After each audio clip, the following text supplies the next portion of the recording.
Hola! Aujourd'hui, toi et moi, on fait des tortillas. Peut-être que vous allez vous dire, mais pourquoi est-ce que j'apprendrais à faire des tortillas mexicaines de maïs à la maison? Si vous n'avez jamais acheté des tortillas du commerce, en fait, c'est pas mangeable la moitié du temps. À moins d'être vraiment chanceux d'avoir un marché latin ou une maman qui reste pas loin de la maison, on n'est jamais capable, on dirait, d'atteindre la qualité de tacos ou de repas qu'on a au Mexique. Donc moi, quand je suis revenue ici après des voyages, j'avais juste le goût de manger plein de tacos. J'étais comme, oh my God! Là, du coup, j'achetais des paquets de tortillas préfaits. J'étais comme, c'est pas tout à fait ça. On dirait qu'ils sont plus sèches, ça se défait, c'est jamais parfait. Et en fait, c'est vraiment pas compliqué à faire. C'est hyper économique aussi. Le seul bémol dans notre cas, c'est que, petite minute d'humilité,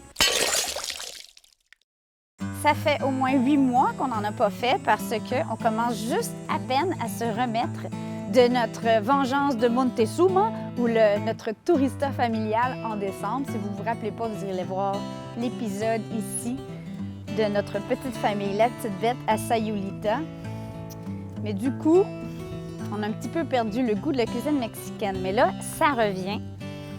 J'ai très hâte de faire ça avec vous. Ahora, on commence. J'ai besoin de masa harina. Il y a plusieurs sortes. Ça, ce n'est une qui est biologique. Donc, on voit masa harina, qui est en fait farine de maïs qui a été traitée et qui est vraiment utilisée spécifiquement pour faire tortillas, tamales, etc. Ça se vend en marché latin ou en ligne. Ça devrait être relativement facile à trouver. Je vais prendre une tasse de masa harina, une bonne pincée de sel, environ 3/4 de tasse d'eau. Et après ça, on va y aller graduellement. On veut que ce soit ni sec, ni collant. C'est entre les deux. On doit avoir formé une pâte. Voilà. Ça colle pas, puis en même temps, c'est pas sec, c'est pas tout craqué. Je prends ma pâte et je la dépose sous un linge humide pendant environ 1 heure. J'ai ma boule de pâte qui a bien reposé et ici, l'objectif, c'est de faire environ 6 boules. Donc, ah ben non, je vais mal parti, hein? J'ai fait 4. Manon, les mathématiques, 5, 6. OK.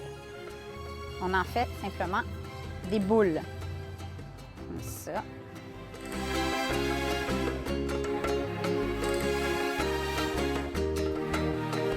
Prochaine étape, les crasse-couilles mexicains. En fait, c'est pas obligatoire d'avoir ce machin. Ça se vend environ une trentaine de dollars et c'est fait expressément pour former des tortillas.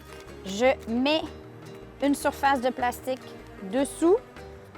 Je referme avec une autre surface de plastique. Moi, ce que j'ai fait, c'est que j'ai coupé carrément un sac à congélation en deux. Et on pèse. Ploup!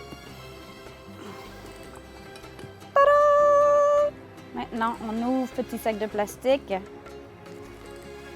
et on sépare délicatement en essayant de ne pas le casser.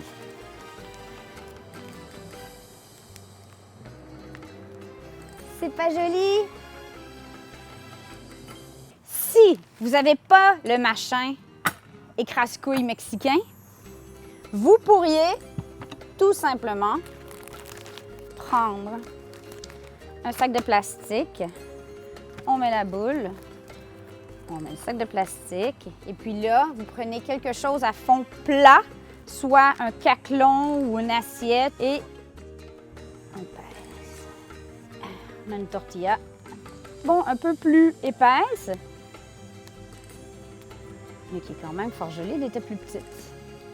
Ce que j'aimerais avoir comme commentaire dans la boîte ci-dessous, c'est quels sont vos tacos favoris ou ceux que vous aimeriez apprendre à faire et que vous voulez que je vous prépare. Ça pourrait être des tacos végés, des tacos de poisson, des tacos de chou-fleur, de poulet, de bœuf, el pastor avec du porc.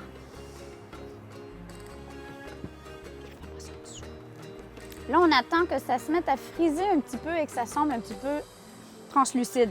Ici, la farine que j'ai utilisée est très jaune. C'est de la très bonne farine bio de maïs.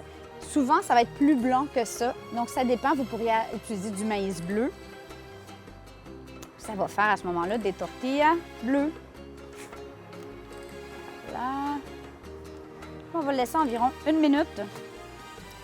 Ici, j'ai mis un petit linge dans mon petit plat, qui est pas obligatoire, mais que moi j'aime bien, c'est joli. Je dépose la tortilla, je referme et maintenant on couvre tout simplement. Et ça permet de garder la chaleur et l'humidité le temps qu'on fasse tout le reste des tortillas et avant d'aller à table. Oh! Tu vois comme c'est facile de faire la tortilla. À ton tour maintenant. Bonne semaine. Je t'aime, te quiero.